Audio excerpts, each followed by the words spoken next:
Bien, bonjour à tous. Pas de pratique de course d'orientation. Pour autant, je pense qu'il est important d'expliquer certaines notions techniques avec des exemples concrets. Alors, on va pas pouvoir aller sur le terrain pour faire cette petite vidéo. Du coup, je m'appuie sur un jeu qui s'appelle Virtual O. Alors, je ne le maîtrise pas très bien. Il y aura peut-être deux, trois petites erreurs de manip. Malgré tout, ça va nous permettre d'illustrer cette notion de visée précise et d'utilisation de la boussole. Alors, la première question, c'est de se dire à quel moment je vais déjà utiliser la boussole. Ben, bien souvent, on va l'utiliser quand il n'y a pas de lignes directrices qui vont nous permettre de nous rendre un point A à un point B. Alors même quand on a des lignes directrices, on utilise la boussole au moins pour confirmer l'orientation de notre carte. Mais faire une visée précise, ça va être surtout utilisé quand on n'a pas beaucoup d'éléments faciles à suivre. Ou qu'en tout cas, ça va nous faire gagner du temps par rapport au fait de tout lire sur la carte pour orienter correctement dans la bonne direction. Bref, dans tous les cas, on ne va pas faire 100% boussole ou 100% carte, on va toujours essayer de combiner un petit peu les deux avec une dominante. Quand on fait une visée précise, on est sur une grosse dominante boussole. Je vais essayer de vous l'expliquer. Alors, tout d'abord, l'étape 0.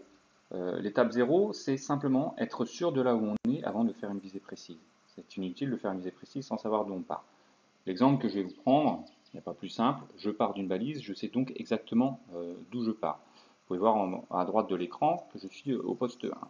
Alors ensuite, je mets ma carte, c'est là que je vais essayer de ne pas faire trop d'erreurs de manip, je suis au poste 1, je l'ai dit. L'étape numéro 1, c'est de relier avec le bord droit de ma boussole. Donc là, j'ai une boussole pouce, mais avec une boussole plate, c'est l'un des deux grands côtés, peu importe lequel. Je mets ce bord de boussole sur le trait violet, puisque là, pour le coup, c'est le trait violet que je suis, entre 1 et 2. Ça peut être un trait fictif, qui n'est pas forcément le trait violet, si vous ne partez pas comment s'appelle, d'une balise. Voilà. Donc je le mets exactement. Donc là c'est un peu plus long qu'en réalité, puisque je suis un peu moins habile avec l'ordinateur qu'avec les doigts. Ensuite, je vais orienter correctement mon corps et ma carte. Alors là c'est quasiment fait. En fait, vous allez devoir tourner pour faire en sorte que l'aiguille rouge de votre boussole, qui montre le nord, si la boussole est bien à plat bien entendu, faire en sorte que l'aiguille rouge et les flèches bleues de la carte regardent dans la même direction, les flèches bleues du nord, les traits du nord qui sur certaines cartes peuvent être noirs. Attention, le haut, si on ne voit pas le bout de la flèche, ce qui est le cas ici, le haut dans tous les cas sera toujours celui du sens de lecture des numéros. Le haut du chiffre 2, c'est forcément le nord. Donc là, je suis garanti, j'ai mis correctement ma carte. Donc je répète, l'étape numéro 1, je mets le bord de ma boussole sur le trait réel ou fictif, en tout cas entre là où je suis et là où je veux aller. Ensuite, étape 2, j'oriente ma carte et mon corps, c'est-à-dire que je vais regarder également dans la direction là où je vais aller. Donc ça ne sert à rien de tourner la carte dans la main, autant tourner tout votre corps complètement.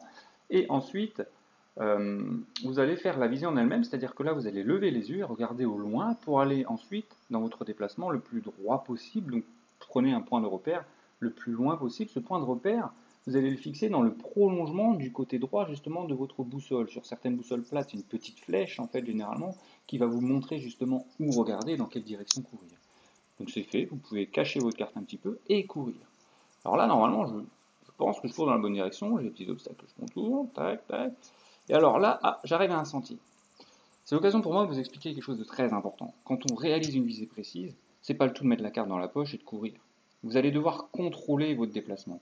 Le contrôler, ça veut dire avoir, à un moment donné, utiliser des éléments remarquables qui vont vous permettre de dire ah, j'en suis là dans ma progression, ou alors mieux quand c'est un point précis, un élément ponctuel que vous croisez, vous allez pouvoir affirmer que vous êtes dans la bonne direction également. Là, je croise un sentier. Ça ne veut pas dire que j'ai dévié ou pas. En tout cas, ça va me donner une idée de la distance que j'ai parcourue. Donc déjà, dans le contrôle, le premier conseil que je peux vous dire, c'est utiliser quand même des éléments de la carte. Quelques-uns. L'idée, c'est de les épurer, justement, les informations, de ne pas trop en avoir. Deuxième élément de contrôle, la notion de distance, soit avec des éléments de la carte et du terrain, soit, pour certains, vous allez utiliser ce qu'on appelle la technique du double pas, c'est-à-dire compter vos foulées, et enfin tous les deux appuis, double pas, donc tous les deux appuis, et vous avez en amont compté et vous savez mesurer, pardon, vous avez en amont mesuré la distance que vous parcourez avec un double pas habituellement, et donc ça vous donne une idée du coup de la distance parcourue.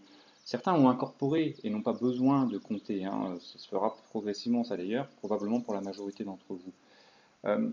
Donc deuxième chose, c'est contrôler la distance, et enfin, quand vous ne croisez pas de points comme là, vous allez contrôler que vous ne déviez pas en refaisant régulièrement.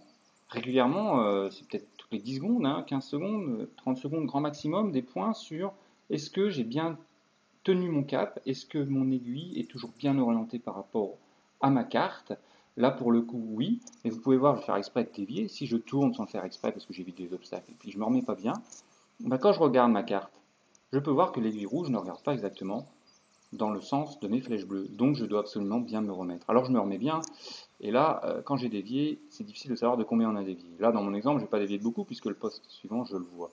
Mais il faut faire attention si la déviation a duré longtemps. C'est pourquoi il faut vérifier très souvent. Parce que si on vérifie toutes les 10 secondes, forcément, vous aurez dévié moins que si vous vérifiez toutes les 3 minutes. Voilà. J'espère vous avoir un petit peu éclairé là-dessus. Juste un dernier point avant de terminer cette vidéo, puisque là, finalement, j'ai été bon sans le faire exprès. Ce qui est important aussi, c'est de vous fixer ce qu'on appelle une ligne d'arrêt. C'est-à-dire que si vous faites une visée et que vous passez à côté du poste, regardez quand même ce qu'il y a juste derrière le poste qui vous pourrait vous interpeller sur le fait que vous êtes allé trop loin. Là, dans mon exemple, la 2-3, la ligne d'arrêt est assez loin. Pardon, après la 3, non, mais après le 2, oui. Malgré tout, voilà, si vous tombez sur une ligne d'arrêt, c'est important de se dire stop, je me resitue et je refais une visée d'un endroit précis pour recommencer mon attaque de poste. Voilà, j'espère que vous comprenez mieux cette notion de visée.